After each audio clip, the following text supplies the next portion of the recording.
everyone. Welcome back to my loyal subscribers and a warm hello to all of our new viewers. Thanks so much for joining me today. I'm so thrilled and grateful to have you here.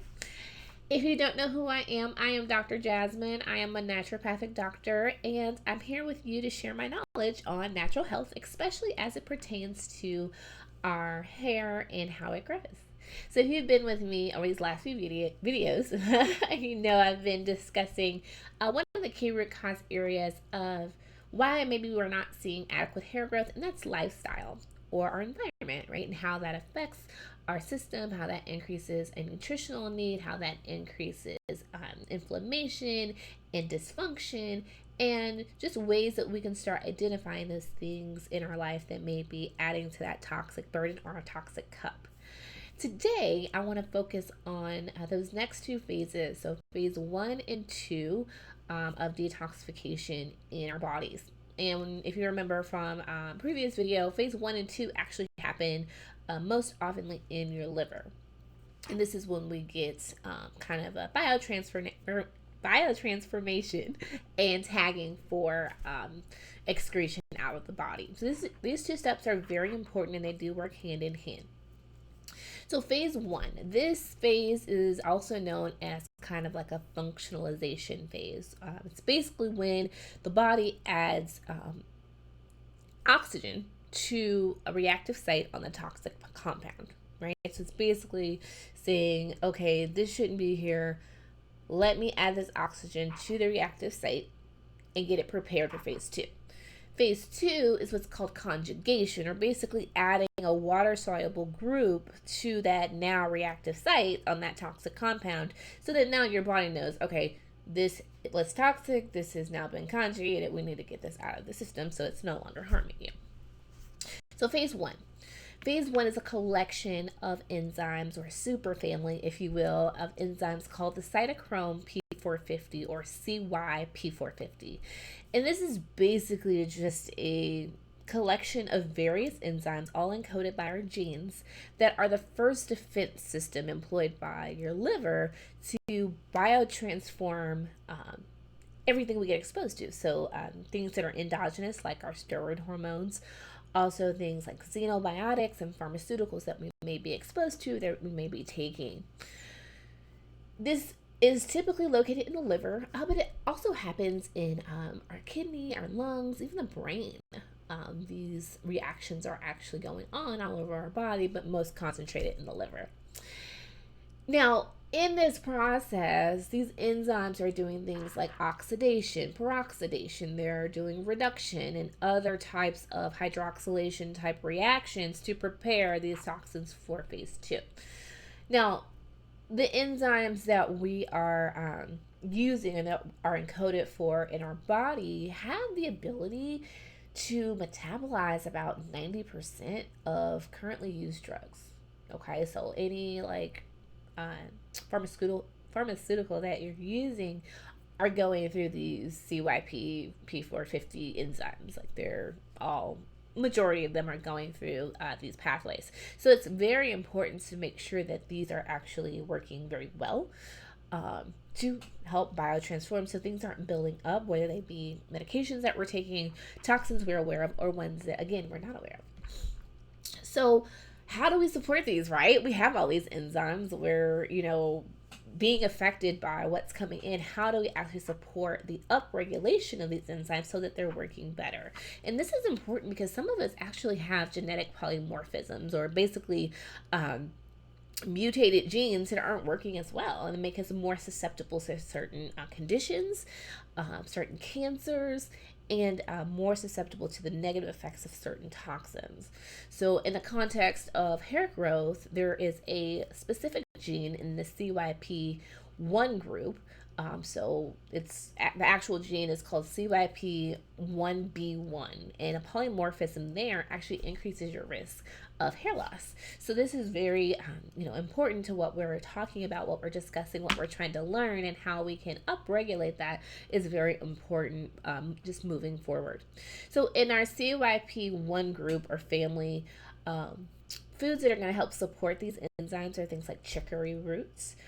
Chicory root is actually kind of getting popular now. If you had those like prebiotic sodas like Olipop or Poppy, a lot of those will have some chicory root in them. Also quercetin. Quercetin is rich in onions, especially your red onions. Apples are very rich in quercetin.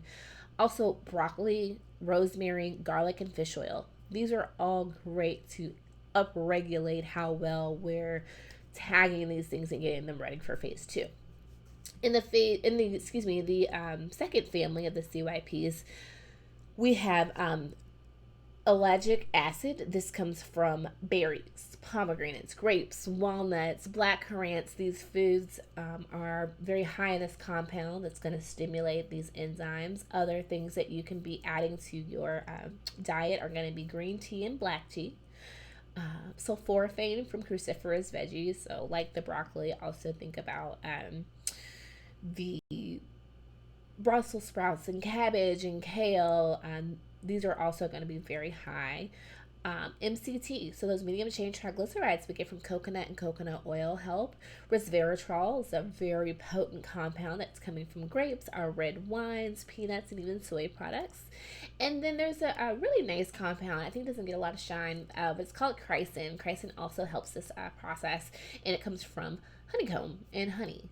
So adding honey to your teas, to your oatmeal, to your baked goods can be a great way to get chrysin. In the CYP3 family, all of these things that we've already talked about are definitely important, but you also want to think about maybe adding Rubio's tea and curcumin from like turmeric. Those are also going to be more specific to that family. And then family number 4 is going to be stimulated by grapefruit, which is actually important. So if you're on certain medications that are biotransforms using that fourth family, or your doctor tells you don't have this with grapefruit, then we might not want to upregulate family 4 in your case. So definitely talk to your doctor about some of these things that you might be wanting to increase in your diet, especially when it comes to the grapefruit, a compound called myricetin. This comes from onions, berries, grapes, and red wine, and then also caffeic acid. So this antioxidant from coffee. And I know coffee gets a lot of slack, but coffee is really great for you as long as you're not like overdoing it and adding tons of sugar and cream and whatnot. Coffee is a really great potent antioxidant that helps us with detoxification.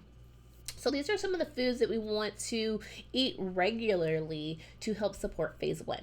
Now, remember, phase 1, these compounds that we're making in phase 1 can actually be more toxic than the compound we got exposed to.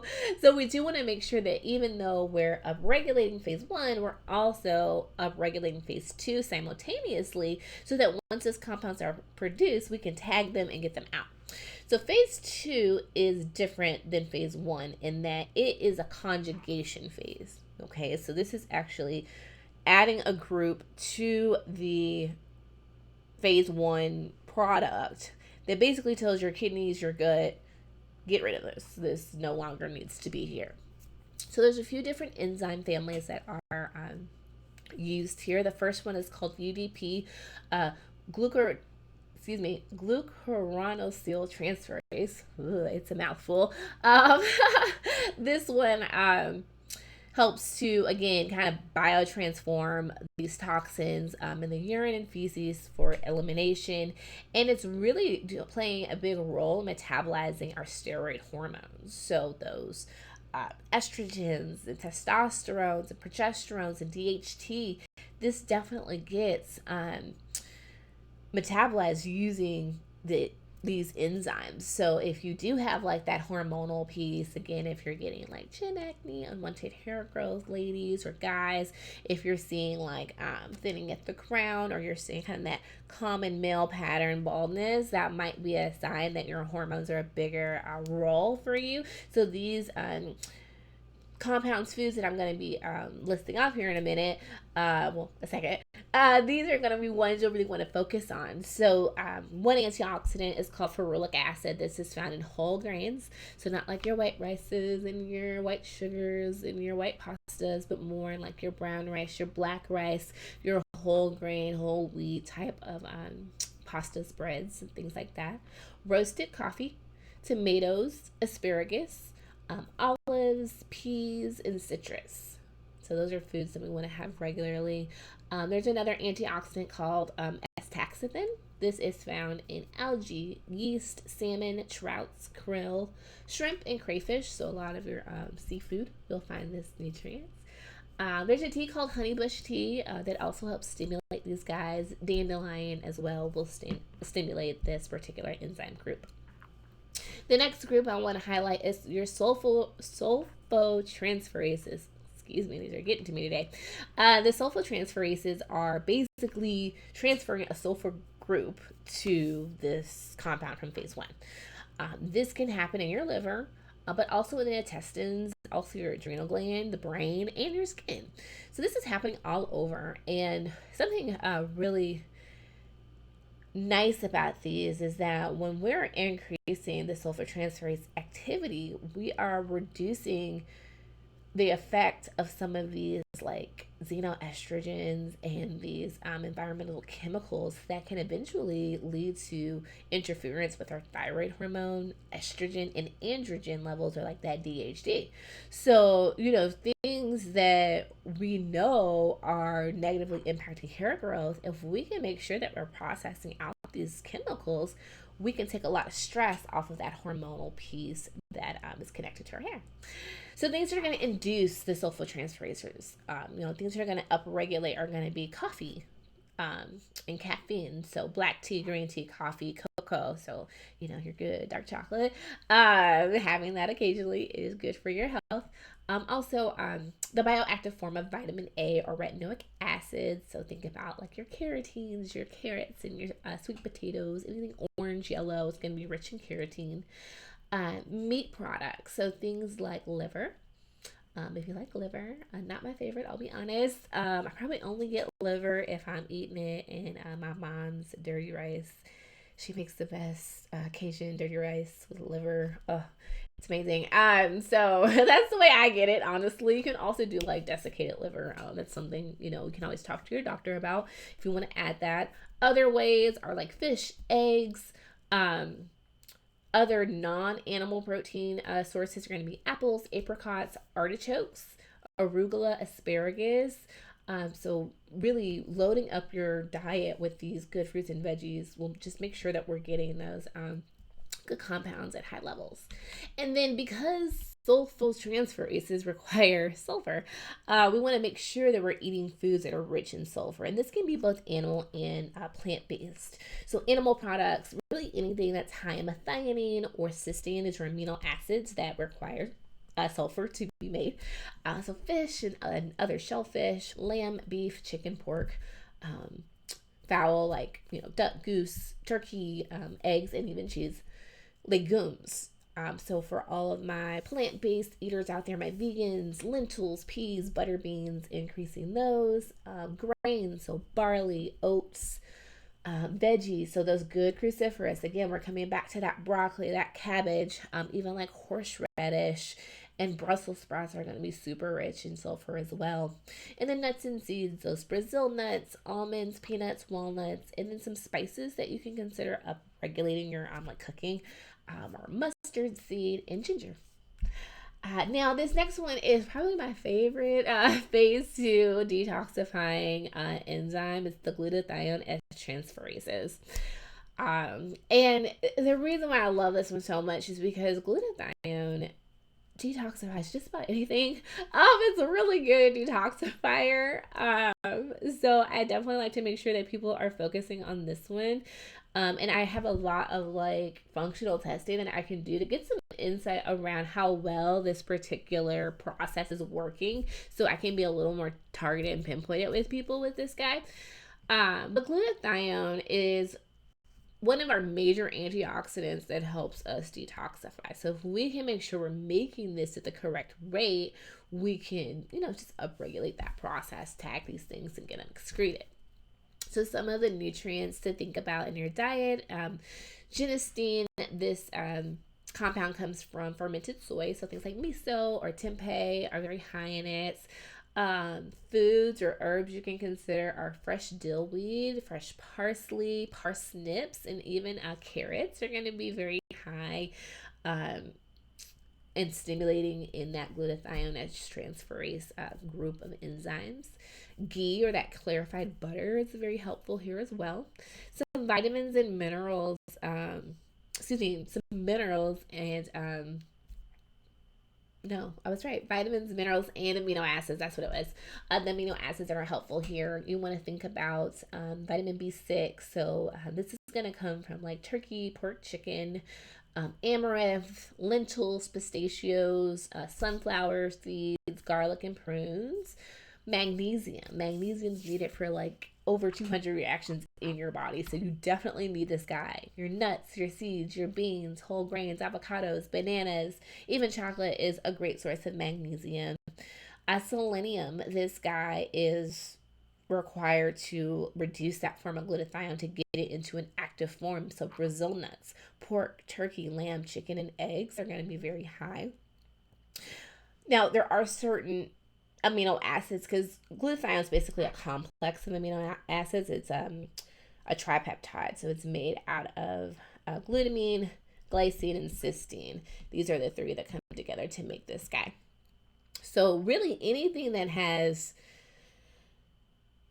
a complete protein, so animal protein is going to be your best friend here, because all animal proteins have all the amino acids that your body can't make. So if it's animal protein, it will definitely work. Some non-animal protein options are going to be like Brazil nuts, soy, sesame seeds. Spirulina is really high in these amino acids. Oats. What else? Pumpkin seeds are very high as well. Mung beans. You can actually get a vitamin called folates, really high in mung beans and other legumes.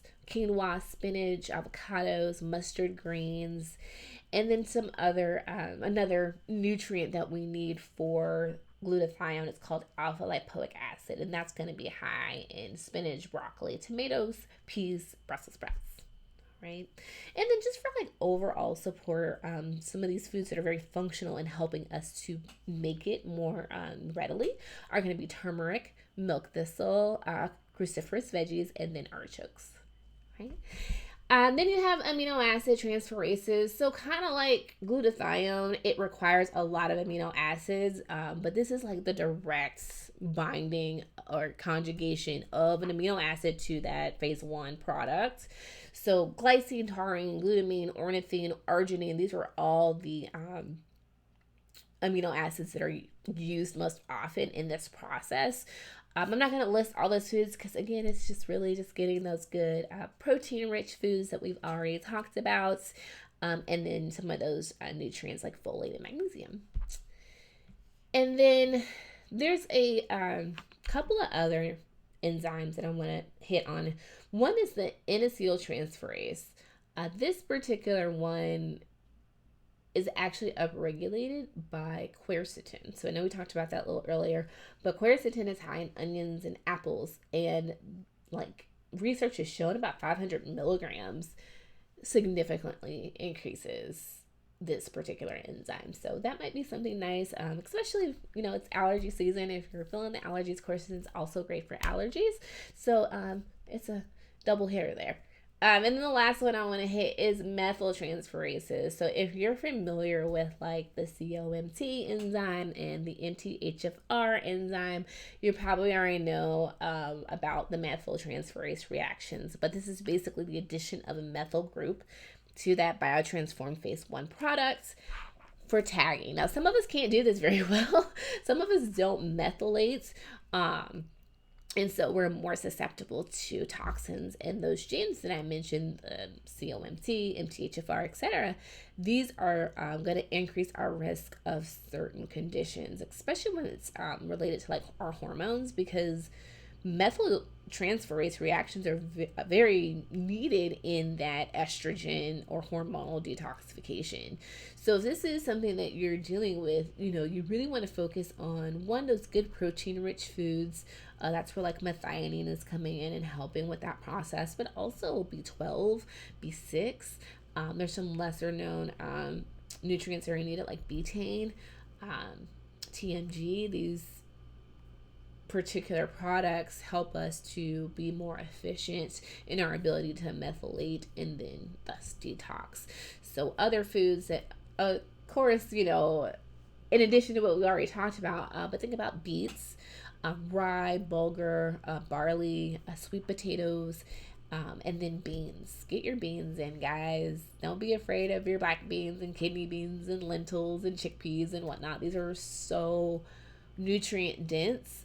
And if you're like my family who's like, I'm not eating beans, put them in a smoothie. I know it sounds weird, but you can mask beans with fruits and chocolate and nut butters and get those things in so that you're really absorbing all the benefits that they have. Okay, so this is phase 1 and phase 2. Remember, they're kind of sandwiched in between that exposure and then that elimination. This is where that real biotransformation and tagging for excretion actually happens. So these foods that we mentioned, start adding them into your diet. And, you know, if you're that person who says, I eat those once a day, that's great, but we really want to see those all throughout our day, every day, being very consistent. We also want to make sure we're getting plenty of water. So once the body is ready to eliminate, they have a nice little route out. Now, if you're looking to jumpstart your detox, you feel like I'm not getting these foods, I'm not getting these nutrients, or I think I have a toxic cup that's overflowing, please feel free to jumpstart your detox with my curated personal phase 1 and 2 detox plan. You can purchase this online at my online dispensary, and I'll have the link in the description. Be sure to talk to your doctor before starting. You can always book with me if you're like, Dr. Jazz, I need to figure out what exactly, you know, I need to be doing. I can definitely design a personalized plan for you and what you're going through. Guys, if you have your favorite foods that you maybe didn't know were detox supporters, or foods that you're trying to find out if they're detox supporters, put them in the comments. I want to know. I want to engage with you. So definitely leave your questions, your comments here. If you have something a little more personal you want to talk about, feel free to email me at askdrjazz@gmail.com. And then for any consultations you'd like to do, my website is www.drjasmine.com. I would love to work with you. And guys, try to live your life as clean as you can. You know, like I said, there's always toxins we're not going to be aware of, but these foods are definitely good ways just to start helping your body process this crazy world that we live in.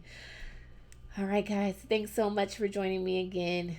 I hope you enjoy your day. You go out and be the best you that you can be. All right. God bless you and your health. Bye.